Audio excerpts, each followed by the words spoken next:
We're here with Patrick Fabian, a pedigreed seed producer, and you gave two presentations here at Farm Tech. One on tillage radish that had a lot of questions. What do farmers need to know about trying out tillage radish? What can it do, and how do you use it? Well, one of the things that I always advise farmers when they're trying something new, don't go large on large-scale acreage on anything. Try it small to find out if it fits for you, because at the end of the day, it makes no sense if we're going to sell you a product that isn't going to perform.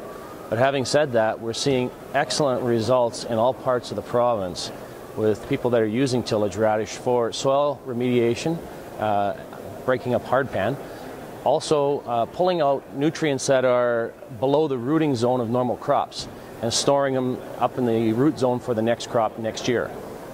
So how would a farmer use this then? Are we talking spring seeding, putting it down with cereal, in the fall? What do you want to do with it? Yeah, we don't want to have the producers put them down too early. By too early, we mean before the end of June. And the reason for it is the tillage radish will actually try to grow vegetatively, in other words, above ground.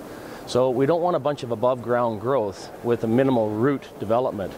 Once they're planted after the end of June, they sense that the nighttime is getting longer, the nighttime hours, and they'll concentrate on being into survival mode where they'll drill down and they'll extend their taproot quite a bit farther down with minimal top growth.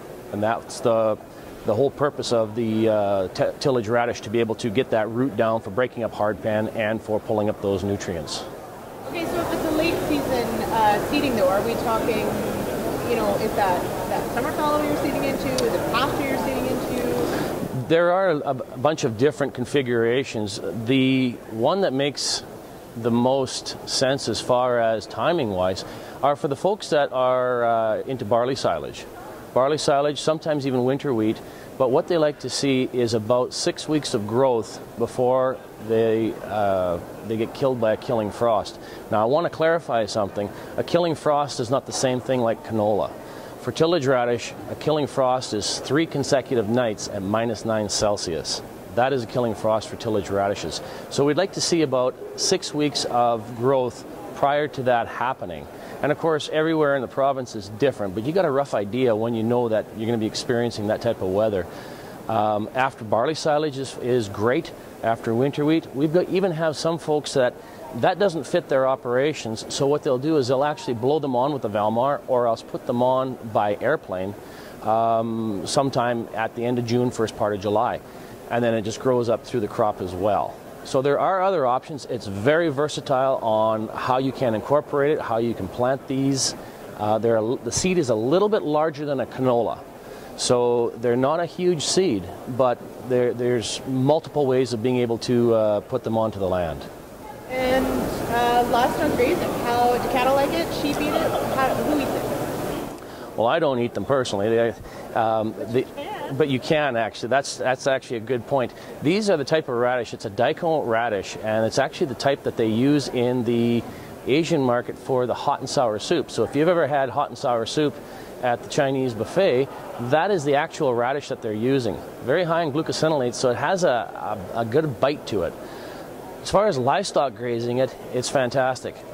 Cattle really will go to it and they'll eat it. Sheep will as well.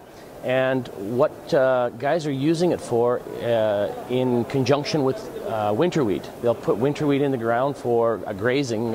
So as the winter wheat's coming up, or the fall triticale for that matter, the tillage radishes are also growing, and in conjunction with the winter wheat crop. So you're going to get the soil remediation aspect of it, as well as the grazing capabilities. Protein is about 19 to 20% on the tillage radish, and the relative feed value is anywhere between 64 and 72%. So it is an excellent choice for a grazing option if you're mixing it in with some other feedstock. Okay. Thanks so much, Patrick. It's my pleasure.